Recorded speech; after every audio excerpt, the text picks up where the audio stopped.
What's up, everybody? Dog 1985. There's levels to this. Got a quick video for you guys today. I'm doing this video because I feel like it's the right thing to do, man. So I've been watching gaming podcasts now for probably something like 5 years, probably since I started making YouTube videos myself. And I gotta give a shout out to my dude Rome Rush. Shout out to you. He was the first one that put me on to gaming podcasts, and it was actually Portal Rock 77's podcast. So shout out to you, big bro.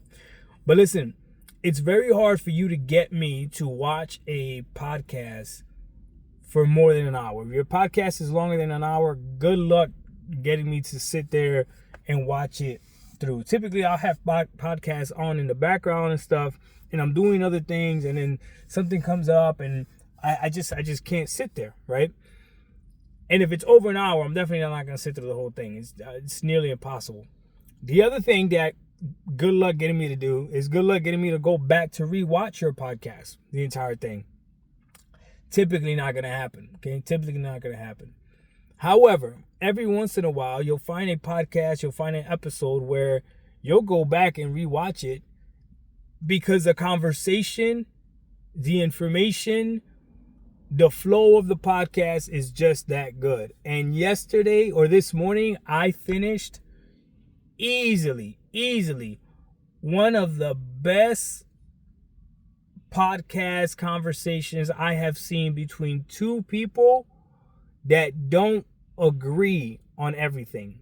And that's the key right there.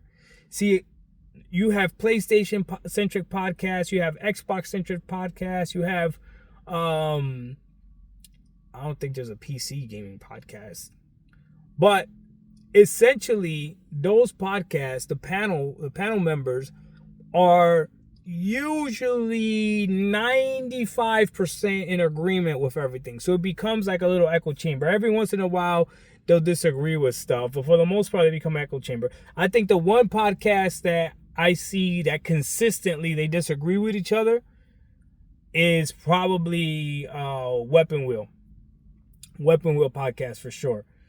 So shout out to those boys over there. But for the most part, man, a lot of these podcasts are echo chambers, and they'll try to call out things and they'll disagree and stuff, but they're mostly echo chambers. Now, they'll go ahead and invite somebody from the opposite side, but typically when that happens, it's everybody against that person, right? Trust, I know, because I've been on the receiving end of stuff like that, right?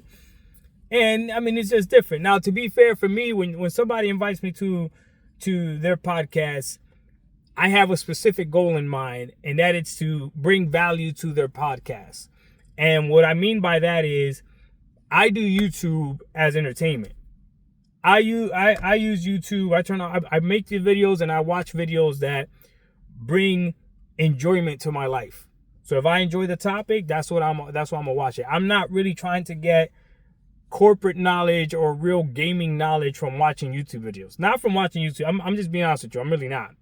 So that's the same thing I project out. So if you're watching my channel, I hope you're not watching it trying to get gaming knowledge and all that other stuff. No, you're watching it because you want to hear my opinion, you want to hear my take, and hopefully I entertain you. Hopefully you find value in what I'm doing in terms of making you forget about whatever problems you might have for like 5 minutes or whatever. So when I'm on a podcast for about an hour, which is typically what I try to do on most podcasts, I usually tell people I can only do an hour. My goal is to get that chat booming. I'm trying to get some type of reaction or emotion from the people in the chat, whether that means they love me, whether that means they hate me, it doesn't matter. They're gonna go ahead and type and bring engagement and hopefully boost the algorithm for that person that gave me the opportunity to be on their platform, right? Because that's another thing. I respect the fact that you gave me the opportunity to be on a platform. I'm not trying to be boring on your platform.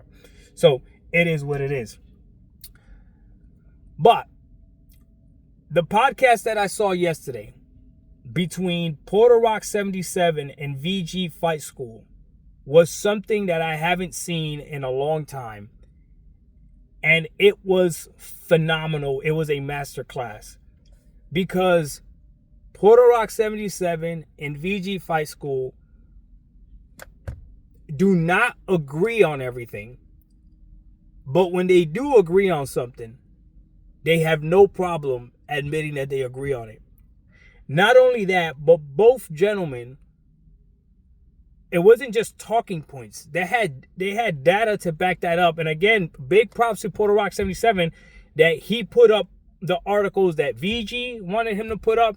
And then Porter Rock 77 would counter argue and he would put up his article. And then it literally became a situation where you as a viewer, you're looking at it like, okay, which article are you going to take validity from? Which article do you think is most accurate? Well, who is the source of this? Like, it was phenomenal. It was amazing. I was thoroughly entertained. I went back and watched it. Finished watching it. It was 4 hours long. Definitely is on Porter Rock's channel. You guys got to see this freaking podcast.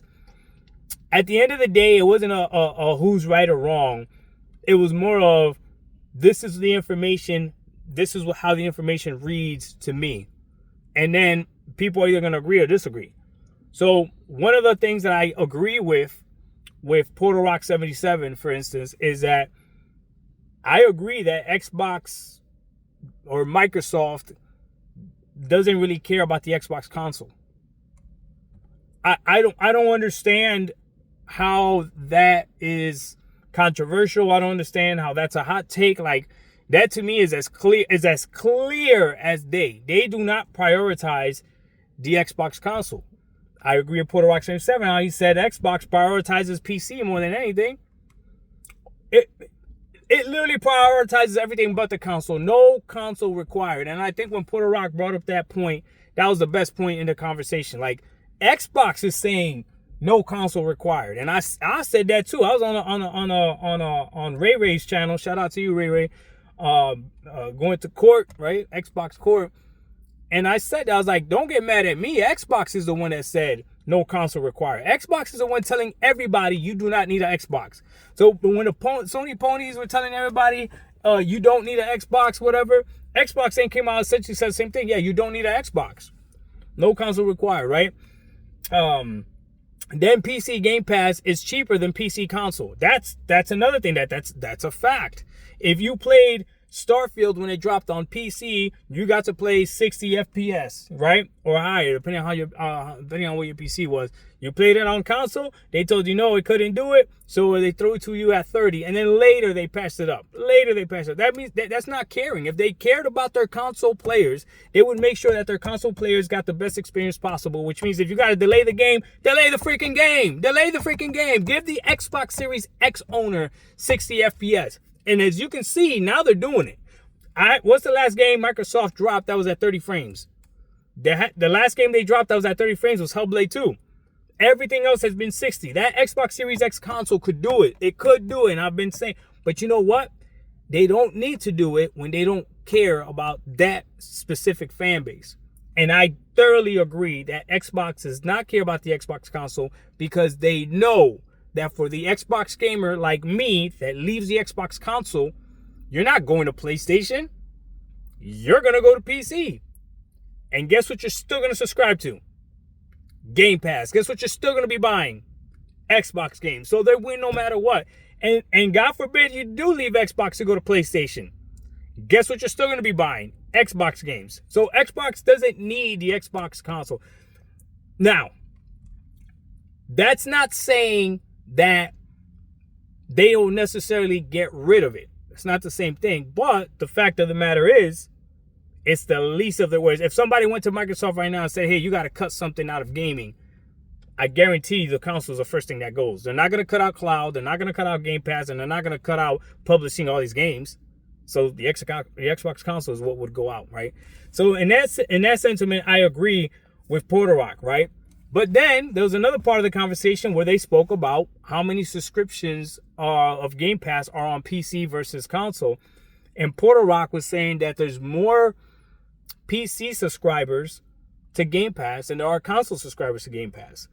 Now, I don't know if that's true or not, but I do know that the numbers could be skewed because I am willing to bet that there's more. I need you to listen to this. There's more console gamers that have Game Pass Ultimate Okay? Meaning that means they have a subscription to PC Game Pass. Okay? Then there are PC gamers that have Game Pass Ultimate. I'll slow that down. I'm willing to bet there's more console gamers that have Game Pass Ultimate so that they can play on the cloud and they can play on their Asus ROG Ally and all that other stuff, right? Then there are PC gamers that have Game Pass Ultimate. So if you're mainly a PC gamer, I probably see you're most likely just sticking to Game Pass PC. But if you're mainly a console gamer, you probably have Game Pass Ultimate. Chat, please feel free to let me know what you guys think. But that would skew the numbers because in essence, every PC Game Pass or whatever, if you subscribe to Game Pass Ultimate, technically you're subscribing to both. So that could be different. That should be the metric that really matters, is what tier is being subscribed to the most. That really should be the metric that matters, which we don't fully know. If somebody knows, go ahead and put it in the comment section. If you cite the source. But man, what a phenomenal podcast between those two. Go watch it. I had to make this video because I got to give credit where credit's due. And let me tell you, man, Porter Rock 77, he's getting real good at this interviewing stuff. The only thing I wish, and I'm going to say this, I'll say this to VG Fight School, I'll say this to King Thrash, I'll say this to anybody that goes on that podcast, like, my man, respect my man's channel. Turn on the freaking camera, man. That makes it look so goofy when you got Porter Rock 77 is there with his face showing his face, and then you don't see the other person, because at least you can see facial expression. Look at the podcast. I mean, not to toot my own horn, but look at the podcast between me and Porter Rock. When me and him are interacting back and forth, he's saying something, you can see my face. Like, that brings an extra element to it, man. Turn on your freaking cameras if you're gonna go on a podcast where some other person has a camera on, bro. That's crazy. It's like we don't respect ourselves. Like, small channels, whatever. You wouldn't do that if it was a big channel, I bet. But not a shot at VG. There's plenty of other people that have done that to Porter Rock. There's people on his own panel that don't turn on the camera. He should kick him off the panel. But it is what it is. Yeah, I said what I said. Doc Dog 1985. There's levels to this. We out. Peace.